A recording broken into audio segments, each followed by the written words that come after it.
Riyansh Hindi world YouTube channel में आप लोगों का स्वागत है। आज का टॉपिक है,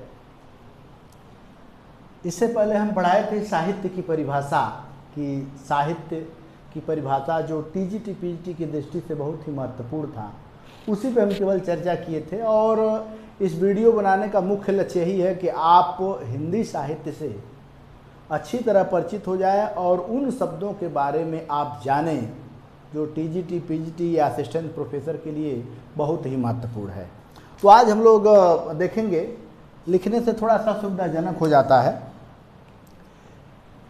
साहित्य की विधाओं का विभाजन।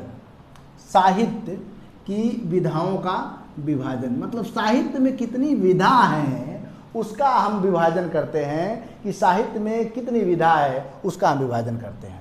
और इस आधार पे ध्यान रखने की ज़रूरत है कि दो तरह के भेद पाए गए हैं।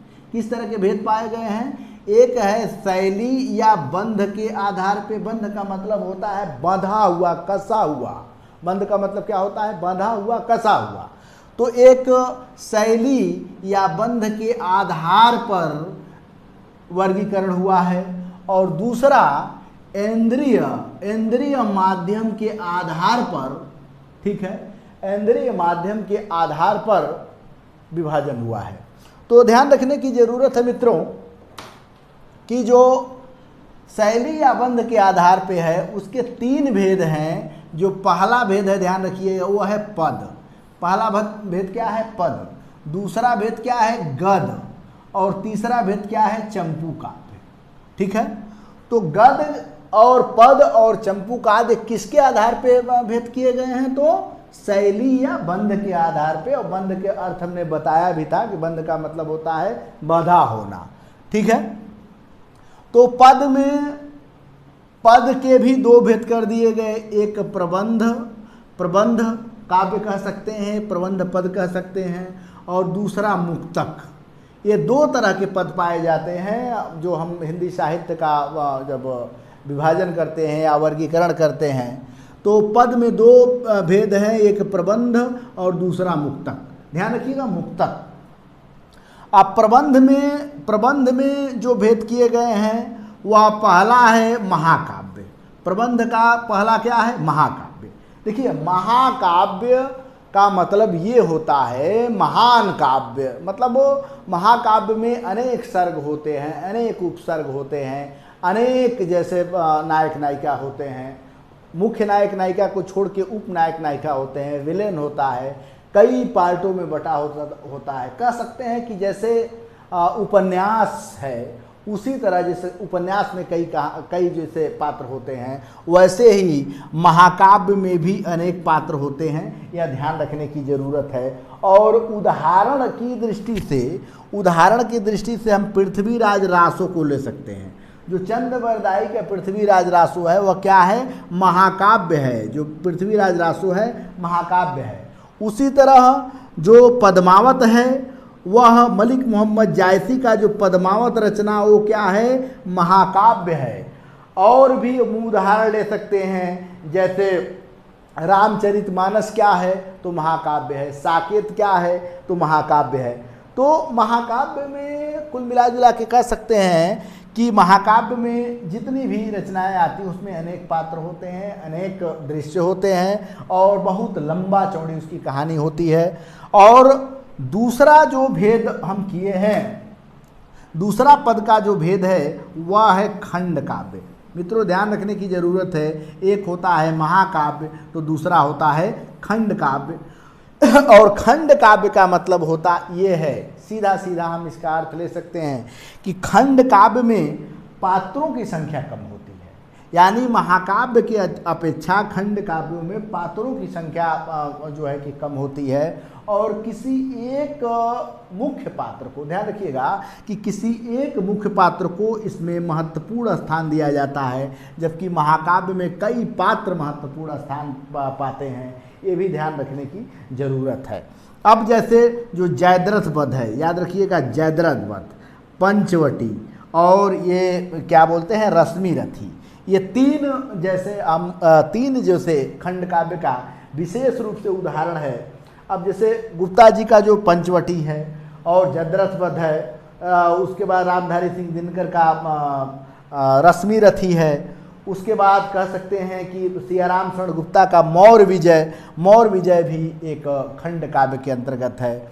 और यह जो विभाजन था, किस तरह का विभाजन था, पद में कौन सा भाग, प्रबंध काव्य के अंतर्गत, प्रबंध काव्य में कौन कौन, पहला महाकाव्य और दूसरा खंड काव्य, यानी प्रबंध काव्य में दो भेद हैं, खंड काव्य और महाकाव्य। हमने कुछ उदाहरण दिए हैं।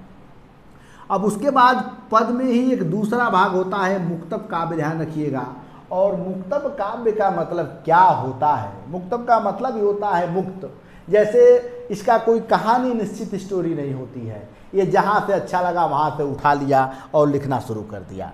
जैसे गीत जो है वह मुक्तब काव्य के अंतर्गत आता है। और मुक्तब काव्य में भी, जैसे मुक्तब काव्य में भी दो तरह के जैसे बातें देखी जाती है, एक गेय मुक्तक होता है, एक अज्ञेय मुक्तक होता है। तो उदाहरण तौर पे हम कह सकते हैं कि कबीर की जितनी सूरदास का जो सूर सागर है और बिहारी का जो बिहारी सतसई है, वह मुक्तब काव्य का बहुत ही स्टैंडर्ड उदाहरण है, बहुत अच्छा उदाहरण है मुक्तब काव्य की दृष्टि से। यानी सूरदास का सूर सागर और बिहारी का सतसई मुक्तब काव्य का बहुत ही सुंदर उदाहरण है। और इसके अंतर्गत ये विभाजन होता है, जैसे गीत हो गया। तो गीत में मित्रों क्या होता है कि गीत की जो पहली लाइन होती है उसको बार बार दोहराया भी जाता है।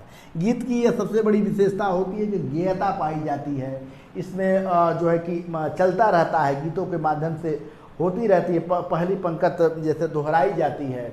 और यह विनय पत्रिका की कई लाइनें हैं जो गीत के माध्यम से गाई जाती है। उसके बाद जो दूसरा नंबर है प्रगीत का है। प्रगीत सही रूप में इसमें गेयता जरूरी नहीं है, अंग्रेजी शब्द लिरिक्स से ये बना हुआ है प्रगीत। और प्रगीत कह सकते हैं कि इसमें जो है कि दुखांत घटना या निराशावादी घटना, या कह सकते हैं कि मन को द्रवित करने वाली घटनाओं को प्रमुखता मिलती है। और प्रगीत के अंतर्गत जैसे उदाहरण तौर पे हम लोग यह गीत गा सकते हैं, स्नेह निर्झर बह गया, सुयस ज्योतन रह गया। तो निराशिता इसमें होती है, दुख का उसमें प्रवृत्ति होती है, अंग्रेजी में से लिरिक भी नाम कहा जाता है। और मुक्तब काव्य के अंतर्गत नवगीत आती है, और फिर उसके बाद लंबी कविता आती है। तो ध्यान रखिएगा मित्रों, लंबी कविता हमारे जैसे रचनाओं में कई लंबी कविता है। अब लंबी कविता में जैसे निराला की राम शक्ति पूजा है, तुलसीदास है, ये सब लंबी कविता के अंतर्गत आ सकते हैं। जैसे अज्ञेय का असाध्य वीणा है, तो ये लंबी कविता के अंतर्गत आ सकता है। तो ये ध्यान रखिएगा कि जो बंध काव्य या शैली की दृष्टि से पहला भाग क्या था, पद था, और पद में प्रबंध मुक्तक। अब मुक्तक में भी इतनी बातें ये जैसे याद रखने की ज़रूरत है। अब फिर उसके बाद आता है गद्य। ध्यान रखिएगा, गद्य बंध शैली के आधार पे दूसरा जो है उसको क्या कहते हैं, गद्य। गद्य के अंतर्गत मित्रों निबंध, नाटक, आलोचना, उपन्यास, कहानी, जीवनी, संस्मरण, आत्मकथा, रेखाचित्र, पत्र, रिपुतार्ज और भी अभिनंदन ग्रंथ, मतलब जितने भी गद्य में लिखे जाते हैं ये गद्य साहित्य के अंतर्गत आते हैं। उसके बाद एक तीसरा जो इसका विभाजन विद्वानों ने किया, तीसरा जो विभाजन किया वह है चंपू काव्य। चंपू काव्य टीजीटीपीएसटी में कई बार पूछा है कि चंपू काव्य का मतलब क्या होता है। तो चंपू काव्य का मित्रों मतलब ये होता है कि इसमें गद्य और पद दोनों का मिश्रण होता है। क्या होता है, ये एक गद्य की भी रचना होगी, पद की भी रचना होगी, दोनों का मिश्रण होगा। यानी कुछ पद जैसे गाए जाते हैं और कुछ पद बिना गाए ही होते हैं। तो यानी गद्य और पद के मिश्रण की जो रचना होती है वह चंपू काव्य होती है। तो यहाँ क्लियर हो गया कि मतलब शैली बंध मतलब बंधा हुआ, उसके आधार पर कितने भेद, तो पद, गद्य और चंपू काव्य। अब साहित्य की विधा में जो दूसरा विभाजन हुआ, ऐंद्री के आधार पे जो दूसरा विभाजन हुआ,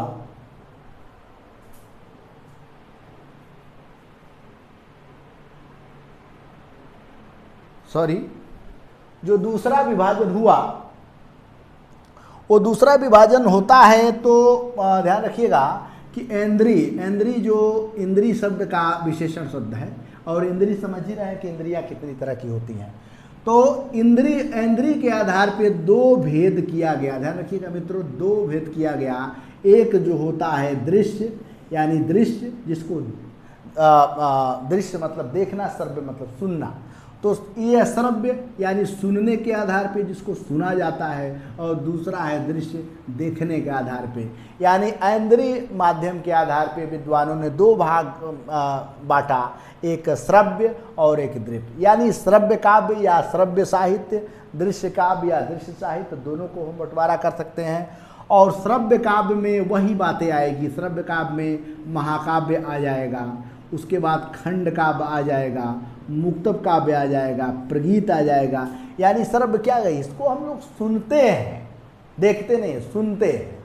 श्रव्य काव्य के अंतर्गत कौन कौन, महाकाव्य, खंड काव्य, मुक्तब काव्य, प्रगीत, इसको हम सुनते हैं, देखते नहीं। लेकिन दृश्य काव्य के अंतर्गत, दृश्य काव्य के अंतर्गत जो पहला विभाजन है वह है रूपक नाटक, दूसरा है एकांकी नाटक, तीसरा है काव्य नाटक, चौथा है नुक्कड़ नाटक। ये जितने भी दृश्य काव्य के अंतर्गत हैं उसको हम देखते हैं आंखों से। जैसे किसी तरह का नाटक हो, आजकल मान लो जैसे रेडियो नाटक भी कह सकते हैं, रेडियो नाटक ये श्रव्य काव्य के अंतर्गत आएगा, क्योंकि रेडियो नाटक को देखा जाता है, लेकिन सिनेमा जो है कि दृश्य काव्य के अंतर्गत आ जाएगा। ठीक है, तो इसमें रूपक नाटक, एकांकी नाटक, काव्य नाटक, नुक्कड़ नाटक। अब जैसे करुणालय है तो काव्य नाटक के अंतर्गत आ जाएगा। नुक्कड़ नाटक का मतलब ये होता है कि जब सामाजिक व्यवधान या सामाजिक परेशानियों से राजा या सरकार जैसे मुंह मोड़ लेती है, तो कवि या समाज के जागरूक लोग छोटे छोटे उदाहरण के माध्यम से समाज की समस्याओं को उजागर करते हैं, वह नुक्कड़ नाटक के अंतर्गत आता है। तो यह रहा ध्यान रखिएगा, यह रहा साहित्य का विभाजन। और साहित्य के विभाजन में क्लियर हो गया कि साहित्य के विभाजन दो भागों में बांटा गया, शैली की और शैली या बंध के आधार पे, दूसरा इंद्रिय के आधार पे। इसके दो भेद, श्रव्य और दृश्य, इसके कितने भेद हैं, तो पद और गद और चंपू काव्य। तो हमारे ख्याल से आप लोगों को स्पष्ट रूप से समझ में आया होगा। आज हम यह जान गए कि गद्य की इतनी विधा होती है, साहित्य की इतनी विधा होती है। तो मित्रों, हमारे ख्याल से आप लोग पढ़ रहे होंगे और लगातार वीडियो भी देख रहे होंगे। पढ़ते रहिए, और क्रमशः जो भी समस्याएं हों आप कमेंट के द्वारा हमसे पूछ सकते हैं, या मेरे जो भी संपर्की हैं फ़ोन भी कर सकते हैं। बहुत बहुत धन्यवाद मित्रों, बहुत बहुत धन्यवाद।